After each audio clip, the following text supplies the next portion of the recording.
Hello and welcome to the FAL Crypto Minute, your number one source for educational crypto content in under around 5 to 10 minutes. On today's show, we're going to be going over the top 10 cryptos for the day, as well as the United States Federal Trade Commission suing Meta, and markets rally following the Fed rate hike. All that and more on today's FAL Crypto Minute. But before we get into the news stories for the day, let's go over the top 10 cryptos for the day. At number 1, we have Bitcoin at $23,893, up 5.25%. At number 2, we have Ethereum at $1,740, up 8.10%. At number 3, we have Tether. At number 4 is USDC. At number 5 is BNB at $277, up 3.08%. At number 6 is XRP at 37 cents, up 4.65%. At number 7 is Binance USD. At number 8 is Cardano at 51 cents, up 1.77%. At number 9 is Solana at $43, up 9.39%. At number 10 is Dogecoin at 69 cents, up 6.43%. And that was your top 10 cryptos for the day. Moving into our first story, the markets rally following the federal rate hike that we spoke of the other day. Today, the Federal Open Market Committee concluded its monthly meeting and announced another 75 basis point hike, marking one of the highest back-to-back increases since the 1980s. While that would normally signify trouble for the markets, a 100 basis points increase is what traders prepared for in anticipation of more restrictive rates. The restraint on the part of the Fed to take a more aggressive approach subsequently led to a rally for both traditional and crypto markets, with the S&P 500 closing the day up 2.6%, the Nasdaq Composite gaining 4.1%, Bitcoin over 8%, and Ethereum over 16% by the end of the day.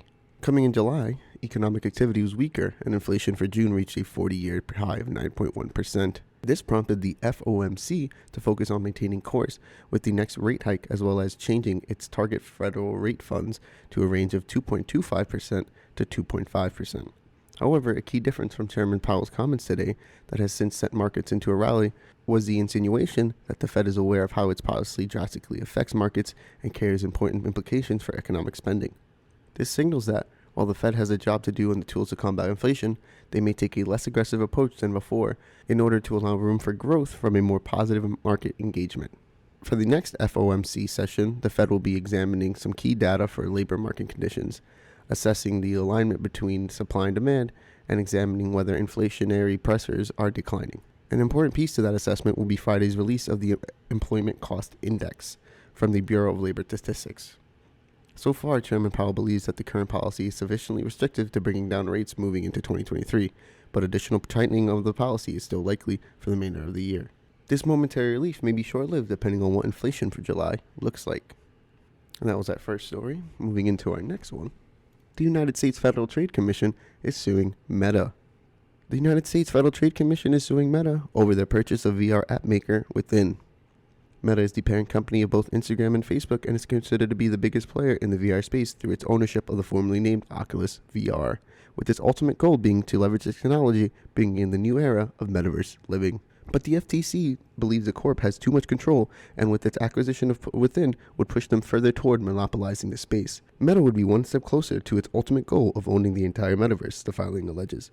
Meta is being sued by the FTC in the U.S. District Court of the Northern District of California, blocking its purchase of Within, the developer of the popular VR fitness app Supernatural. The deal was revealed last October by Meta, makers of the best-selling VR headset, the Quest 2. A deal reported by The Information to be worth over $400 million. The date of the deal has been moved to August 1st to oblige with the FTC's pending ruling. In today's announcement, the Commission claims that Meta is attempting to manipulate innovation in VR fitness by absorbing smaller studios instead of making its own rival application. The Commission has voted 3-2 in favor of blocking the deal through litigation. Meta's takeover Within would dampen future innovation and competitive rivalry, the agency wrote, in turn breaking antitrust laws. It was pointed out that Meta has already bought Beat Games, maker of the popular VR game Beat Saber, which is utilized by many as a fitness app. The FTC claims owning both these studios would affect innovation in the sector due to there being no competition. The FTC does not only focus on VR, as later in the filing it expands into the upcoming metaverse, which Meta is obviously building/banking on for its future success. Since its announcement last fall of its name change from Facebook. Meta refuted the FTC claims in a statement stating that they would inject new investment into the VR fitness space rather than stifle it, while also claiming that Beat Saber and Supernatural were not similar experiences. The FTC's case is based on ideology and speculation, not evidence, wrote Nikhil Shanbag, Meta's VP and Associate General Counsel.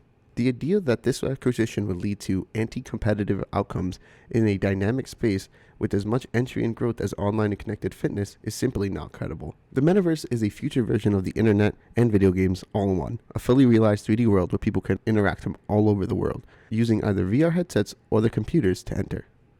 At the time, though, it is unclear if the metaverse-centric company has any interest in adding NFTs to its future digital world.